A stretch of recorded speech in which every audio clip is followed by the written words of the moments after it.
Okay, you ready? Okay, hello everyone. We are Team Forever Bronze. My name is Rory Holden. My name is Atin Nightfathers. My name's Adam Reeson.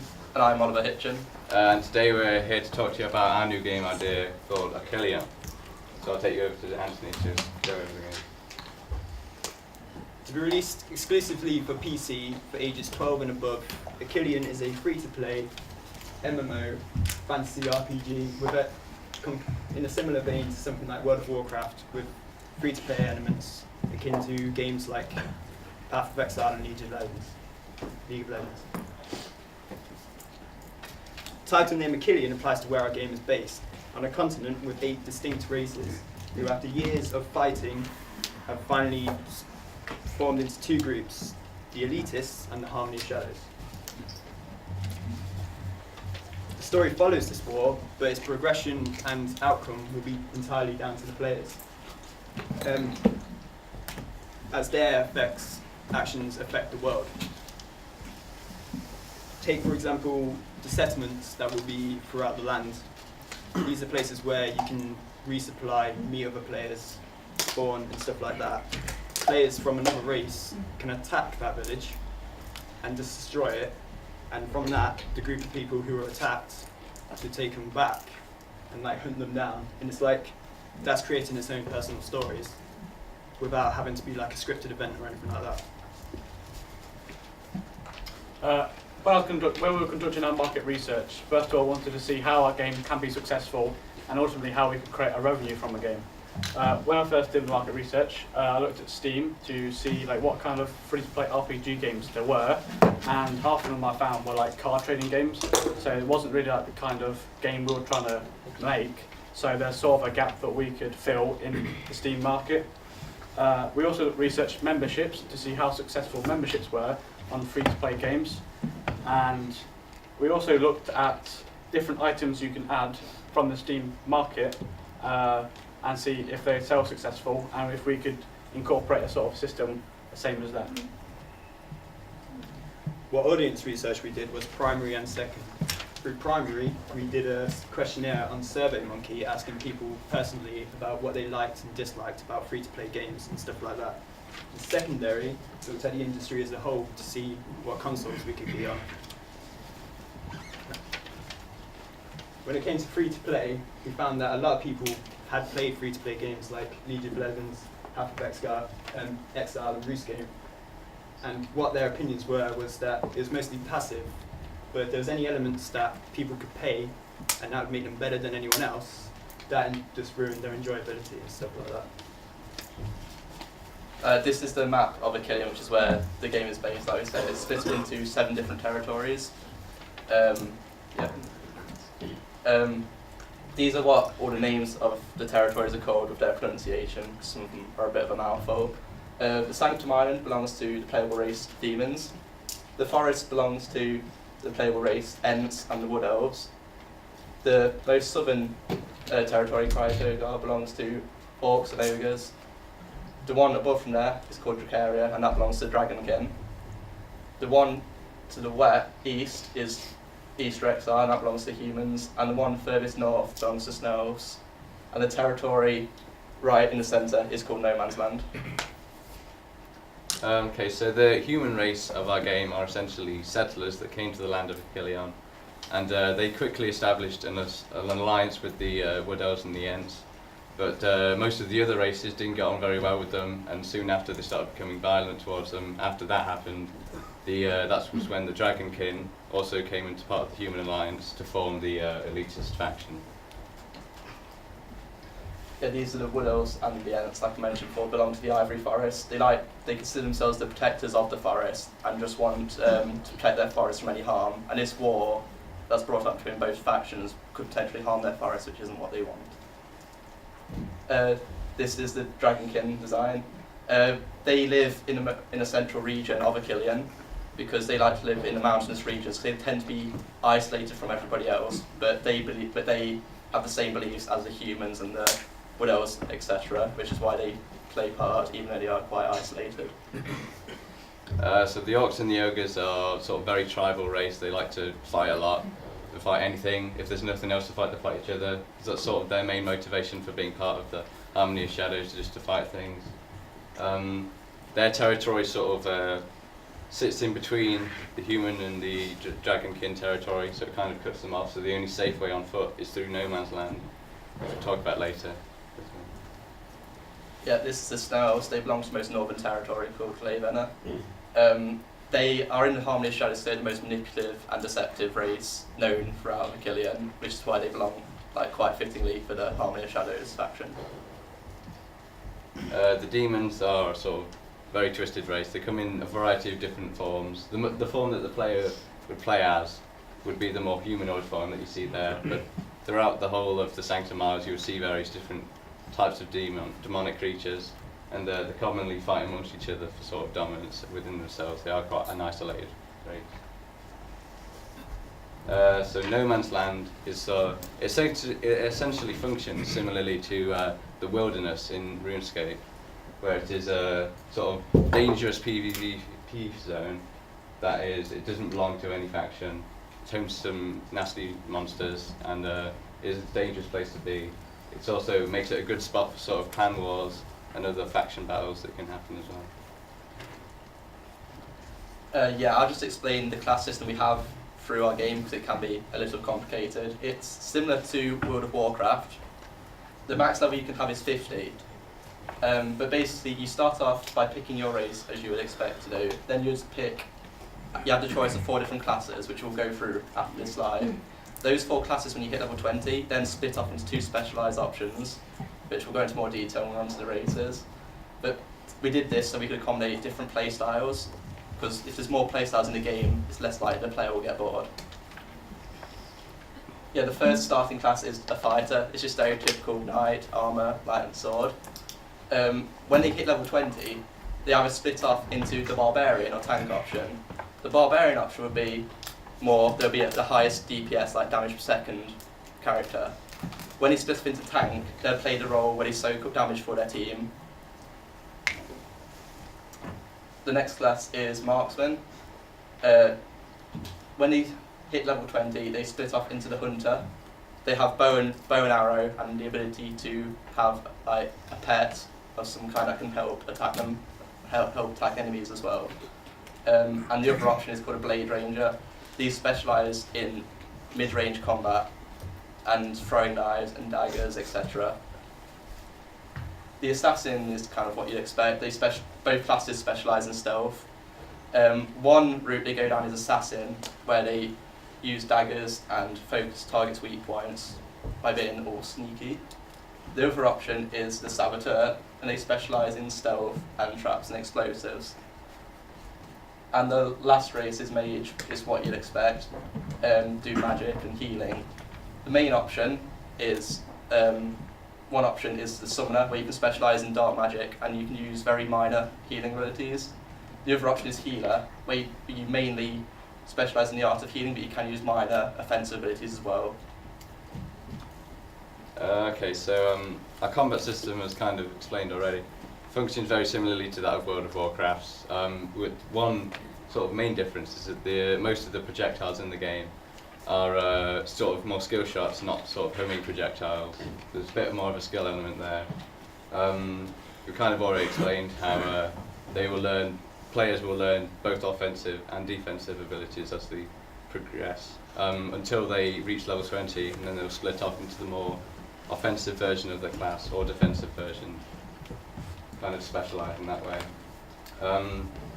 This concept art here is just random bits from the game at the bottom, but if you're interested you can also look at this board here, which also has different concept art, the different class symbols and races and so on.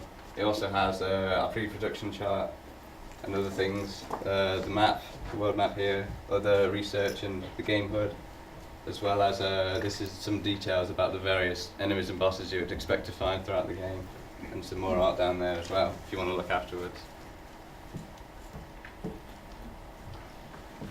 Seeing as it is a PC-only game, the way people will play it is with mouse and keyboard.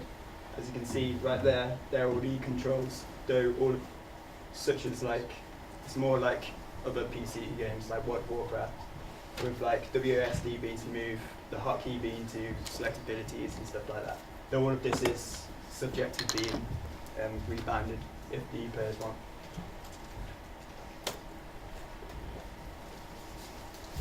The HUD itself and the menus have been done in a way so as to not interfere with the immersion and gameplay.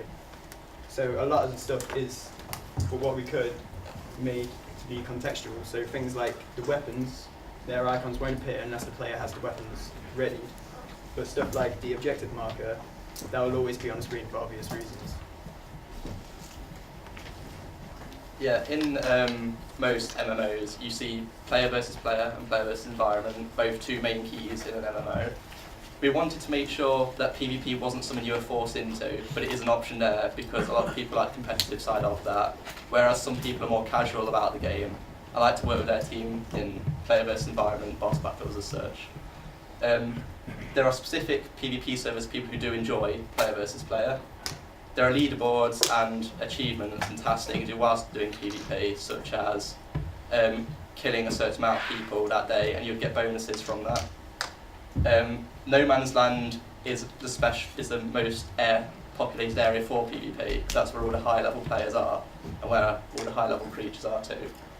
The player versus environment, this is usually how you'd level up. This is your main way to level up through experience and quests, which is what you'd expect in an MMO. When you get a higher level, it's not a necessary thing to do because there is PvP available which you do and get XP for as well. But player versus environment is mainly for beginners and for more casual gamers and for people who like to play with their friends who might not necessarily enjoy PvP as much.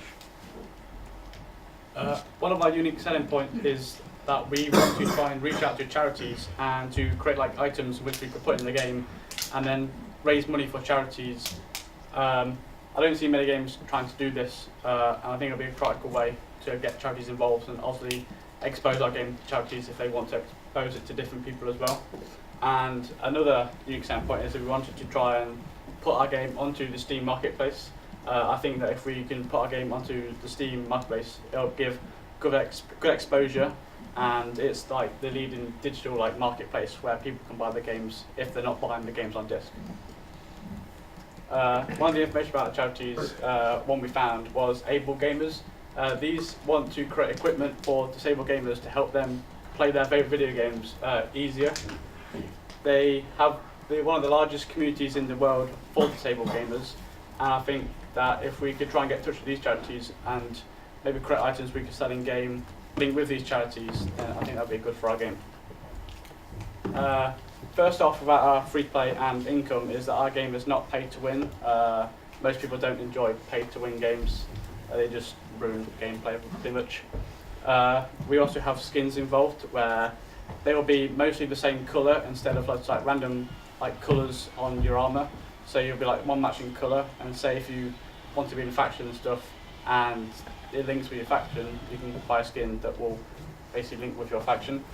Another thing we can do is memberships. This will give you bonus content early, and it will give you little rewards as you play along. And these memberships you can cancel at any time. And last one will be DLC. These will be side quests and bonus missions, as we don't want them to be like main missions that will affect the story, because we want you to play the whole story without you paying to play half the story and the other half is for free. Okay, so on to the most important question of why should you invest in our game? Okay, so I'll just kind of go over points we've already discussed. So we are very interested in charity, sort of reaching out to them and creating like big community events, get lots of people together. I'm sure that'll be good. The Steam sort of marketplace doesn't really have a game of this nature, sort of big free-to-play MMO. So it's a sort of gap in the market that we want to try and go for and aim to get at. And also Steam has very good community support. You can make good Steam group chats and everything, and it would be very good to get everyone involved in that way. We have playable races that are quite unique to our game. So races like the demons and the ogres are races that you don't typically see in most fantasy MMOs as a playable race. The fantasy MMO RPG genre is very familiar to PC gamers. It's very easy for them to transition from one to another. so it's very good familiarity for them. And finally, our game is free to play, not pay to win. We want to sort of enforce that because that is an issue for some people, especially people who actually want to play a game for free and don't want to feel that they are suffering because someone else can just benefit from it otherwise. Any questions? Thank you very much. Any questions? Go, Damien. You mentioned the different areas. You said there was a no man's land, and that's where the higher level enemies are. Would you be able to face enemies in the different territories if you was playing, say, the demons, then let's say Dragonkin area? Would there be enemies specific to that location? Yeah, each location territory has their own enemies unique to that territory. We used No Man's Land as an example just because that would be where the higher level players would most likely be, because that's where the popular PvP would be and the high level creatures would be. Jack? You said there'd be designated PvP servers, and so if someone didn't want to do PvP, you wouldn't force it on them. But you've said that the No Man's Land is like where all the PvP is. So what if someone wasn't on a PvP world, but they had to go through No Man's Land to get somewhere else? Could they potentially die to someone who was a high level than them and lose all their stuff? I hopefully explained that point clearly, that was my fault. The PvP servers would be PvP throughout the whole of Ochilion between the two factions. The No Man's Land is just territory. Let's just say you're on a non-PvP server. The No Man's Land there would be a danger zone pretty much. That you either have the choice of going around it, which would take longer, or you could you have the option of going through it, but of course that would be the most dangerous option. So you're saying if you weren't on a PvP server, the No Man's Land wouldn't be PvP, it would just be like high level monsters? No, the PvP, if you went on PvP server, No Man's Land will be PvP territory. No, I'm saying like, so, because you're saying there's two different servers, like Yeah. one for PvP and another one, I'm guessing not for PvP. Yeah. So would No Man's Land in a not PvP server just be high level monsters? It will be a mixture of both. Okay. So someone doesn't have to pay for like a server change or anything like that. There is a zone there in case they change their mind later on. Any other questions down at the front that you've been? If I wanted to go into the No Man's Land and farm, let's say, high level monsters, or let's just say I won't get attacked by other players because I want to get the gold from these monsters, but I don't want to be attacked by these other players at the same time. But that's the risk that you're making. Like, we're not saying that is the only high level territory. You'll get a mixture of low level creatures and high level creatures in the different territories there. Like if you picked the N3s, there'll be high level creatures there for you to fight as well. No Man's Land isn't just specifically for people who want to get high level. It's like a high risk, high reward location. Adrian? How will you make money if players like me just play the whole storyline and then just finish the game after? Well, hopefully, if the storyline was good and you wanted to play online, we could. You want to play more and then play online and do bonus stuff, and then hopefully you would want to buy our stuff and continue playing our game. If we want to make a game there, you want to keep playing and playing after a certain amount of time. Could you tell us a little bit about enemies in the game? If that's to the group, whoever feels that they've got a good answer. Well, I sort of covered that bit. I do have information there. Well, there's lesser enemies that are sort of found in different territories. Okay. They're sort of specific to the environment, as it were. So, like, you'd find different types of baby dragons or just adult dragons in the Dragon King area. And let's say you've got like demon-specific enemies, so you'd only find them within that area. And you've got other enemies, like the Shades. They would be within like forest area and human area, as well as snow elf area. And then elementals as well, as another example, just like loads of different forms. So you'd find them all over, based on the environment. So like you'd find an ice elemental in a snowy location or something like that. Okay, thank you. Any other questions? Go on, Kieran. I was just going to say, to add on to that, if you are playing as the Dragon King in the Dragon King area, is that like a safe area for you because it's your territory, so to speak? Or, you know, like, if you go to the human area as a Dragon King, are the enemies more likely to attack you there? like, I don't know how to explain. Are you safe in your area of the map? Yeah, we did mention 2 factions. You don't need to worry about being attacked if you went into an enemy's faction. I meant by like the general wildlife as well, though, or is it only by? You're on about enemy aggro. Yeah. I think that would work based more on level difference. Alright. Say a high level enemy would just attack anything lower level within the area. Alright. Any more questions? Go on, Damien, and then down at the front. You say there's 2 factions, but then looking at the map, it looks like one of the factions dominates more than the other factions. Wouldn't that make for the, in this case, the faction that's got less of the territory, more difficult for them to play in the environment itself, rather than say the other faction, which looks like it's got more territory itself? Not really. They've both got the same amount of territories each. I mean, There's no territory domination really. The landmass is actually larger from here with that race. Although you can destroy others' villages, you can't actually take over territory. Owen, did you have one? Yeah, seeing as you're using the Steam marketplace and the Steam store, are you planning on releasing like a dev kit so that people can implement their own skins and you could like, maybe make a bit of profit on there? We haven't like really thought about that, but if we got good enough responses and they wanted to incorporate that, they wanted us to incorporate in it, then we could possibly incorporate in it. Can you just clarify more about the controls? I think that was mentioned in too much detail. How do you mean? What controls being used? How? It's the keyboard and the mouse, and everything will just be bound into them. There's no controller support like Xbox 360 or anything like that. It's just mouse and keyboard because. So is that standard buttons that you've used? Yeah. like, just to add on to that, the standard buttons for like abilities would be the number buttons 1 to 9 basically. But because there are specific keyboards and gaming mouses out there that have hotkeys, we made it so that in the settings you're allowed to assign certain controls to how you'd like to play.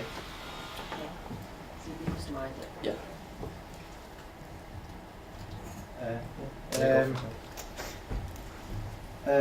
And what was the story? You didn't really explain what the actual story. I know you mentioned that players can do things that kind of they can contribute their own stories and their own narrative to the actual world.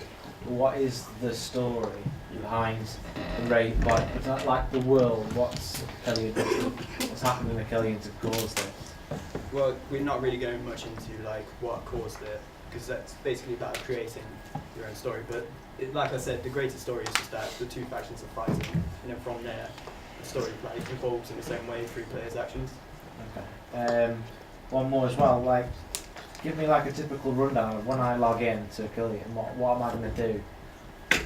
What's the game flow? What am I going to do when I log in and start choose character? Okay. If you start from all the way from the very beginning, you'd have character creation, where you pick your race and your role. Once you start there, you'll start your starting territory. Like, if you pick Dragonkin, you'll start in Dracaria, because that's your territory. And as you level, you'll go to meet the higher level creatures throughout that territory usually, whilst performing quests as well. But there is opportunities to go to other territories if you feel that you're able to do so. Adam, you covered DLC. You talked about side quests as opposed to main content, so that people are going to get to play the whole game and then they can get the side quest additional. Have you thought about costs and the time frame of releases for DLC? We haven't come to a conclusion of pricing yet, and the time frame that's the same. We haven't really thought of a time frame for when to release content, but it won't be it'll give you enough time where it's not just release every week or so like that. You have a release date and then enough time to play and actually get involved. And it's quite a lot of content per release rather than a lot of small releases. Yeah. Okay, thank you. Any other questions, Mr. Lewis? Yeah. Thank you very much, gentlemen. You're